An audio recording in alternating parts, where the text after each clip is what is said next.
자, 불가불적 사후행위입니다. 이 불가불적 사후행위는 죄수론에서 아주 출제가 잘 됩니다. 자, 먼저 의 나와 있는데 여기 예를 볼게요. 자, 예.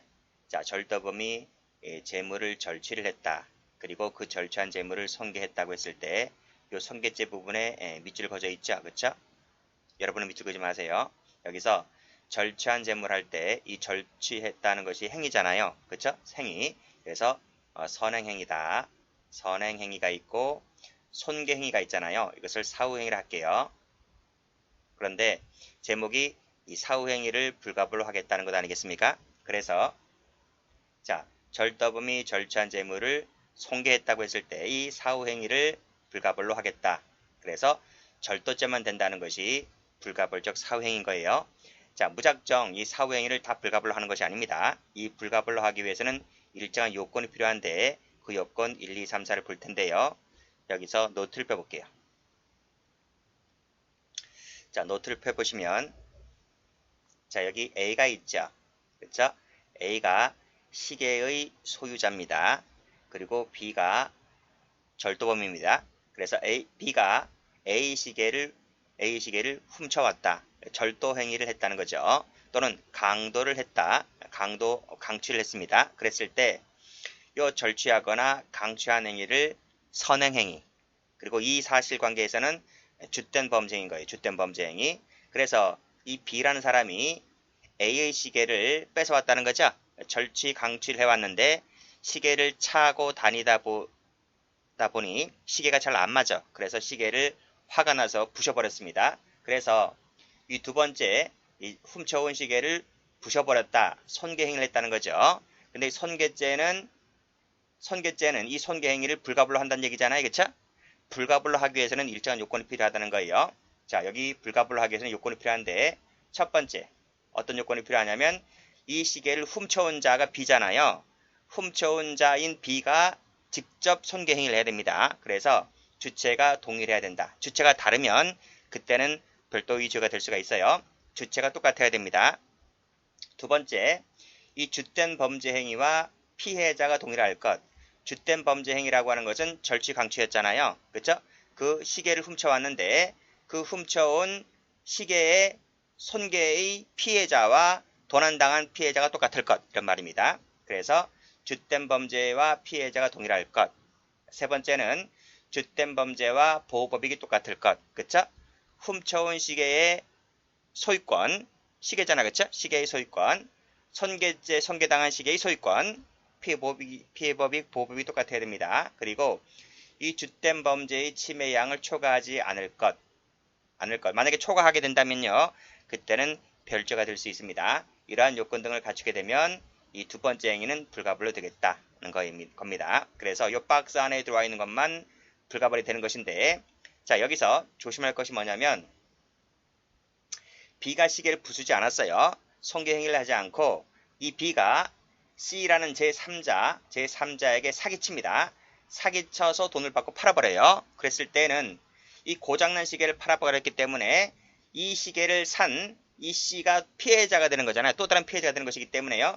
그때는 별도로 이 두 번째 행위는 불가불이 되는 것이 아니라 별죄가 되는 것이다. 이런 말입니다. 그래서 여기서는 B가 첫 번째 절도 행위를 해왔죠. 그 죄 하나 하고 C에게 사기쳐서 돈 받고 팔았기 때문에 C를 사기쳤다는 두 번째 행위, 이 사기죄는 별죄가 되는 겁니다. 그래서 B는 총 죄를 두 가지를 범하게 된 거예요. 됐어요? 그래서 이 불가불적 사후행위를 공부할 때는 불가불적 사후행위가 되는 판례가 있고 불가불적 사후행위가 되지 않는 판례가 있는데 그 두 가지 판례를 잘 비교해서 공부해 두시면 되겠어요. 자, 그러면 다시 교재를 한번 와보겠습니다. 자, 의의 개념을 읽어보시고 대표적인 예를 한번 들어봤습니다. 요건 볼게요. 자, 첫 번째, 주체가 동일할 것. 두 번째, 이 사후행위는요, 이 손괴라는 사후행위는 범죄 구성 요건에 해당할 것. 이렇게 보는 것이 학설입니다. 학설은 그렇게 보는데 범죄 구성 요건에 해당하지 않아도 된다는 판례도 있긴 있습니다. 그 작물죄 파트를 가보면 예외적으로 범죄 구성 요건에 해당하지 않더라도 인정하는 판례가 있긴 있는데 그게 주류는 아니고 보통 주류의 판례들은 전부 다 구성 요건에 해당할 것 이렇게 보고 있죠.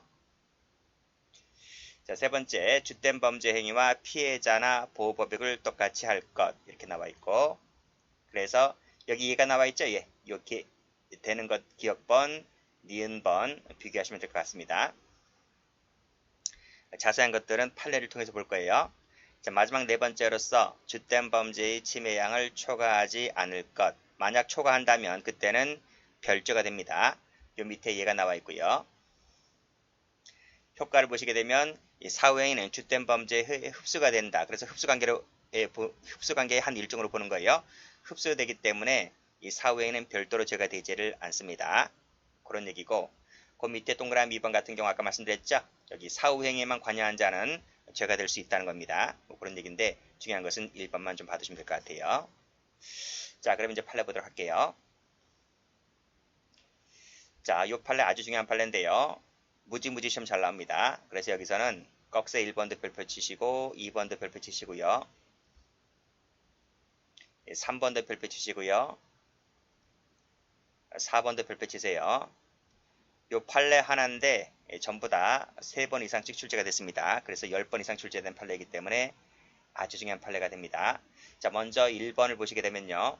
뭐 횡령죄는 위헌범이다 이렇게 나와 있는데요. 자, 요 후행행위라고 하는 것은 사후행위를 말합니다. 이 후행 처분행위가 선행 처분행위에 의해서 발생한 위험을 현실적인 법익 침해를 완성하는 수단에 불과하거나 마지막에 불가불이 된다 그랬죠? 불가불이 되는 것은 동그라미 칠게요. 자, 여기서 수단에 불과하다. 수단 동그라미 치시고, 자, 그리고 새로운 위험을 추가한 것이 아니라고 했죠? 그렇죠? 새로운 위험을 추가한 것이 아니다 라고 할 때는 요 후행 처분행위를 불가벌로 하겠다 이런 얘기입니다. 됐어요? 자, 그렇지만 꺽쇠 2번입니다. 후행 처분행위가 선행 처분행위로 예상할 수 없는 새로운 위험을 추가하게 되거나, 자, 새로운 위험 세모 쳐볼게요. 자, 그때는 뭐가 된다? 불가벌적 사후행위가 되는 것이 아니라 별도로 죄가 된다 이 뜻이죠. 또 밑에 줄 선행 처분행위와는 무관한 방법으로 행해졌거나 수단이 아니라 그렇죠? 수단이 될 때는 불가불이 될 수가 있는데 수단이 아닌 그와 전혀 다른 무관한 방법으로 행해졌을 때는 이 사후행위를 후행 처분행위를 어떻게 하겠다? 불가벌적 사후행위로 보는 것이 아니라 별도의 죄가 되겠다 이런 뜻이에요. 그래서 꺽쇠 1번도 출제가 된 적이 있고 꺽쇠가 2번 출제가 된 적도 있고 같이 봐두시면 될 것 같아요. 그래서 색깔 칠해보세요. 되는 것은 이렇게 색깔 칠하시고 되지 않는 것은 다른 색깔로 이렇게 색깔 칠하시면 됩니다. 자, 꺽쇠 3번 볼게요. 꺽쇠 3번 보기 전에 쭉 올라가서 사실관계 볼게요. 자, 피해자 갑종중으로부터 종중 땅을 명의신탁받아 보관 중이던 피고인 을이 피고인을 이 사람이 이제 보관자가 되죠. 이 사람이 명예수탁자가 됩니다. 그렇죠? 여기 종중은 이제 신탁자가 되는 것이고요. 자, 수탁자인 을이 개인 채무 변제에 사용할 돈을 차용하기 위하여 이 종중의 동의를 받지 않고 지 멋대로 그 종중 땅에다가 근저당 설정을 했다는 겁니다. 즉, 뭐 은행에 가서 담보대출 받았다는 거예요. 자, 그랬다면 이건 무슨 죄가 될 것 같아요? 이게 선행행위잖아요. 그쵸? 첫 번째 행위 선행행위입니다. 이것이 이제 횡령죄가 되는 거예요. 횡령죄. 됐어요? 여기서 저한테 이제 질문하시는 분이 있을 거예요. 선생님, 명의신탁은 이자간 명의신탁은 횡령죄 안 되는 것으로 바뀌지 않았나요? 라고 질문하시는 분이 있죠. 근데 이 종중 땅 같은 경우에는 명의신탁이 여전히 유효합니다. 유효하다. 판례가 변경됐다 하더라도 여전히 종중이나 배우자 같은 경우 명의신탁은 여전히 유효하기 때문에 이 법리가 그대로 적용됩니다. 자, 여기서 근저당을 설정했다 그랬죠? 그쵸? 자, 근데 그 후에 이 피고인이 또다시 위 토지를 정에게 팔아먹었다는 겁니다. 여기서 두 번째가 매도행위죠? 이 매도행위가 두 번째 사후행위인데 이 부분이 불가벌이 될 거냐 되지 않을 거냐 이 뜻이에요. 근데 판례가 뭐라 그래요? 이거는 불가벌이 안 된다는 겁니다. 우리 불가벌이 되려고 한다면 자, 동그라미 4번에서 주된 범죄의 침해량을 초과하지 않을 것 그랬잖아요. 근데 여기서는 초과했다는 겁니다. 이 두 번째 매도행위가 초과했기, 이 매도행위가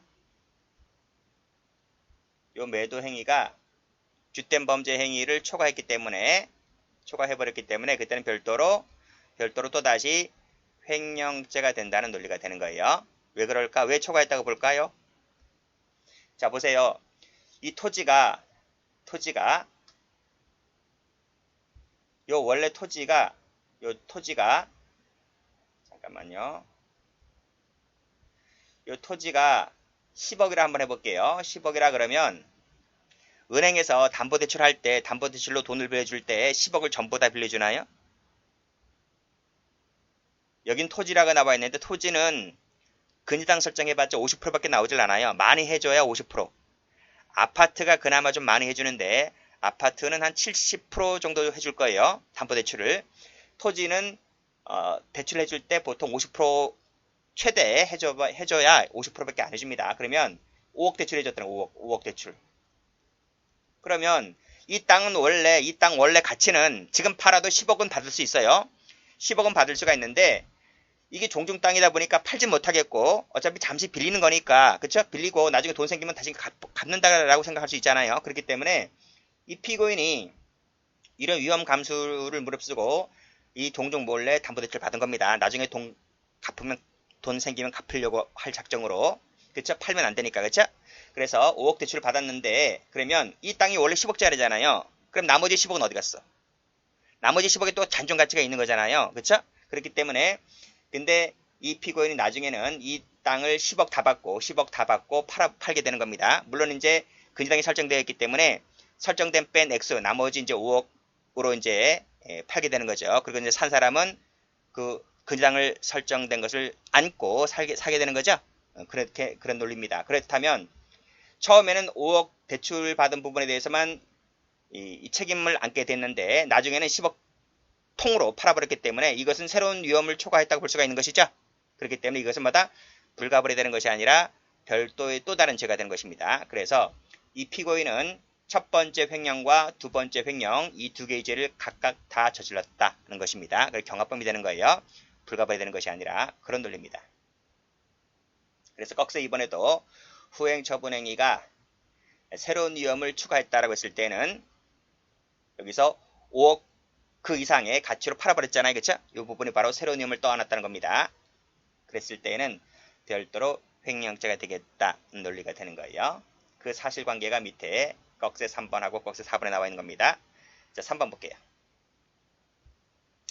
타인의 부동산을 보관 중인 자가 근저당권 설정 행위를 격려하였다. 이게 뭡니까? 이 부분이 횡령이 되는 거죠? 그쵸? 횡령이 되는 것이고 기수가 됐습니다. 같은 부동산에 또다시 근저당권을 설정하거나 이게 바로 뭐가 되는 거예요? 이 부분이 바로 횡령이 되는 거예요. 횡령. 또는 근저당을 설정하거나 또는 매각했다. 이것도 횡령이 되는 거죠. 그러니까 여기서는 뭐가 됐습니까? 여기서는 이제 매도라고 했으니까 매각이 되는 거죠. 그렇죠? 그래서 이 사실관계처럼 첫 번째가 근저당 설정이었죠? 근저당 설정 플러스 여기 매도를 했거나 또는 근저당 설정 플러스 또다시 뭐 이금융권 가서 또다시 이제 근저당 설정할 수 있겠죠? 하거나 라고 했을 때 요 두 번째가 전부 다 뭐가 된다?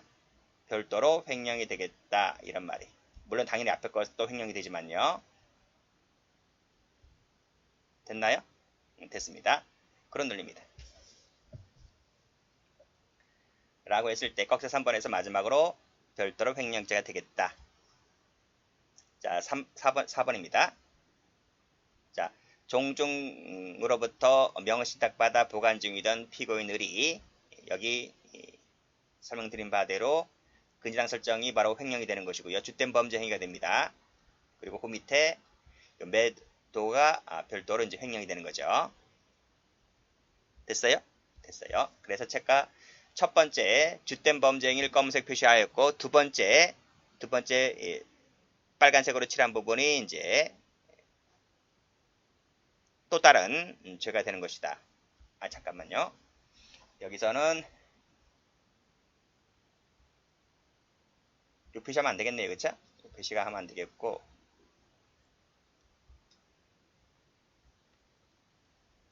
여기 꺽쇠 2번처럼 여기 새로운 유형 부담이 세모다 보니까요. 여기 세모 쳐야 되겠네요. 그쵸? 매각 죄송합니다. 이렇게 매도 세모 치시면 돼요. 불가버릴 때는 동그라미인데 불가버리 아닐 때는 세모 치는 겁니다. 여기서도 마찬가지로 매도가 이제 세모가 되겠죠. 이렇게 되겠습니다. 아주 출제 잘 됩니다. 꼭 좀 받으시고요. 자, 다음 페이지 볼게요. 자, OX 판례. 첫 번째 볼게요. 횡령죄는 상태범이기 때문에 뭐 나중에 강론 가면 다 배웁니다. 자, 첫 번째 횡령행위가 완료된 후에 여기가 준대 범죄가 되는 거죠. 주된 범죄가 되고 그 후, 즉 기수가 된 이후에 행하여진 횡령물의 처분 행위가 그 횡령행위에 의해서 평가되어 버린 것으로 볼 수 있는 범주 내라면, 그쵸? 내라면 이것은 새로운 피해법이 없는 거죠. 새로운 피해법이 없는 것이기 때문에 이것은 불가벌로 되겠다는 겁니다. 그래서 이것은 횡령죄 한 개밖에 되지 않는 거예요. 그래서 여기 불가벌적 사후가 되는 판례는 제가 동그라미를 쳤습니다. 만약에 이 범위를 초과했다면 그때는 불가벌이 안 됩니다. 자, 두 번째 판례. 자, 미등기 건물의 관리를 위임받아 보관하던 자가 이 판례 출제 잘 돼요. 임의로 보관자잖아요. 그쵸? 사람 보관자입니다. 타인 재물을 보관하는 사람입니다. 임의로 건물에 자신의 명의로 보존 등기를 마쳤다는 거예요. 보존 등기를 마쳤다. 요거 뭐가 될 것 같아요? 자신의 이름 앞으로 보존 등기를 마쳤다. 이게 이제 횡령이 되는 거죠. 횡령이 되는 겁니다. 이게 주된 범죄가 되는 거예요. 아시겠어요? 자, 여기까지가 주된 범죄가 되는 겁니다. 그리고 기수가 됐잖아요. 그 후에, 자, 횡령이가 완료된 후에 또다시 자기 앞으로 등기가 된 이 건물을 갖고 은행에 가서 근저당권을 설정했다는 겁니다. 그렇죠? 그래서 뭐가 될 것 같아요? 불가벌이 돼야 안 돼요? 안 되죠. 왜 그럴까요? 이건 자기 앞으로 등기가 됐잖아요. 이 건물이 미등기된 건물이 자기 앞으로 등기됐잖아요.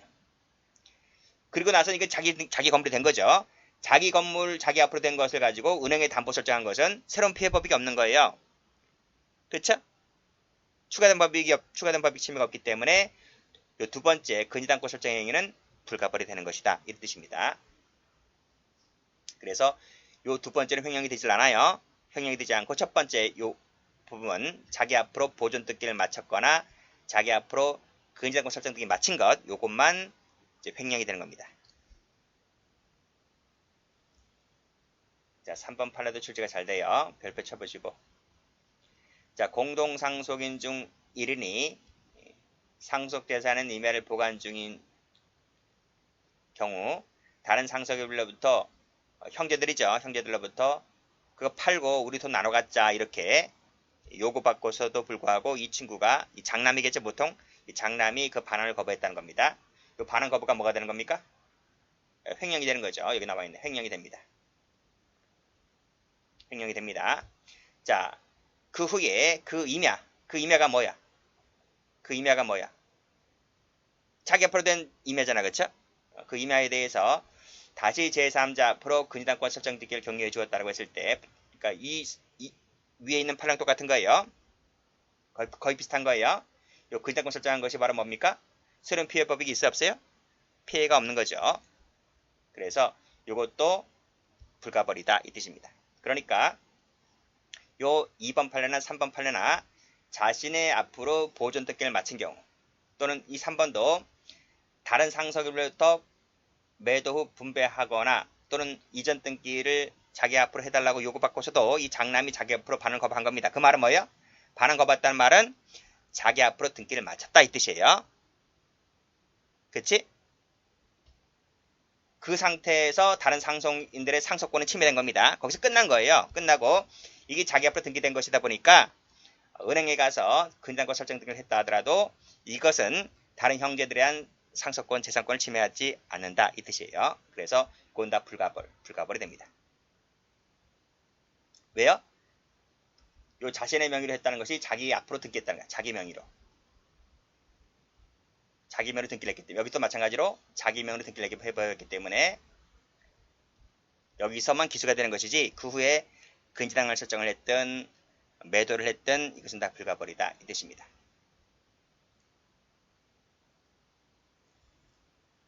4번 명의신탁받아 보관 중이던 토지를 임의로 매각하였다. 매각하는 순간 횡령죄가 되는 거죠? 그쵸? 여기서 횡령이 되는 겁니다. 요 매각했을 때 매각대금이 있을 거 아닙니까? 그쵸? 그 매각대금을 이용하여 다른 토지를 취득하였다가 이를 담보 제공했다 하더라도 이 부분은 별도로 제거되지 않는다 이 뜻이에요. 왜요? 그 매각대금을 이용했기 때문에.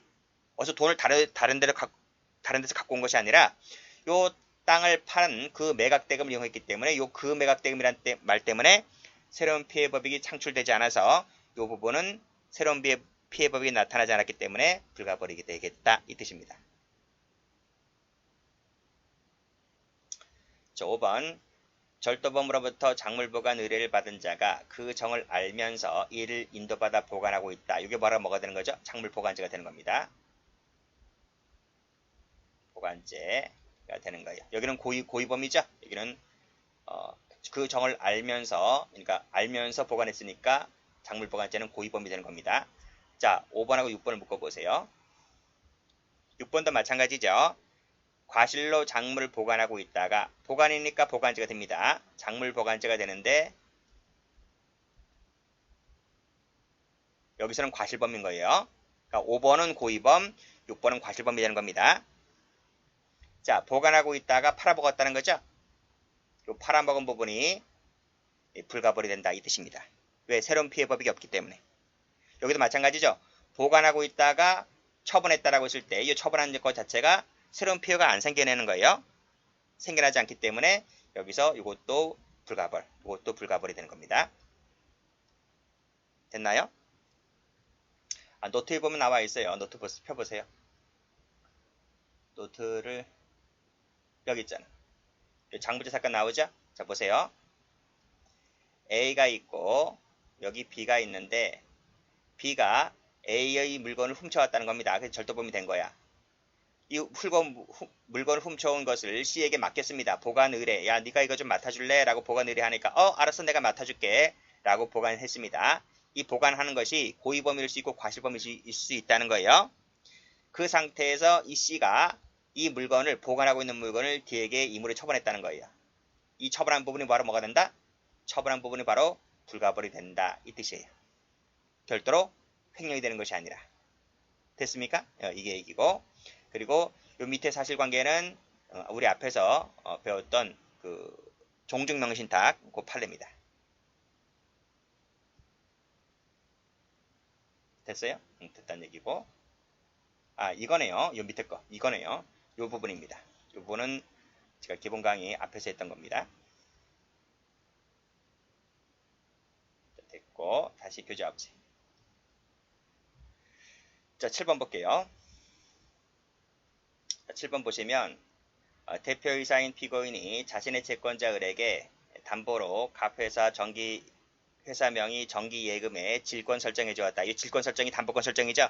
이 담보권 설정해 줄 때 바로 뭐가 됩니까? 배임죄가 되는 거죠. 배임죄나 횡령죄는 위헌범이기 때문에 이 질권 설정해 주는 순간 기수가 돼 버립니다. 기수가 된다. 자, 그리고 변제기 달아왔습니다. 이 정기예금 통장 변제기가 서서히 모두 도래해왔어요. 도래오면 저절로 돈이 인출되는 것이 아니라 이 예금주의 동의가 있어야 돼. 동의를 해주니까 은행 직원이 이제 그 계좌에서 돈을 인출해주고 계좌 이체를 해줬겠죠. 그래서 이 동의하에 역시 그 질권 설정한 그 액수만큼의 돈이 갑 회사 자금을 전액 인출하게 된다는 것입니다. 그렇죠? 이 부분은 뭐가 되는 거예요? 이 부분은 불가벌이 되는 거죠. 불가벌. 왜? 질권 설정 그 X 그대로 동의하에 변제기 때 인출되어 간 것이기 때문에 새로운 피해 법익이 없다는 거예요. 그래서 이 부분은 불가버리다 이 뜻입니다. 그래서 질권 설정했던 대임지 하나밖에 되지 않는 거예요. 이 판례도 별표. 5번도 별표.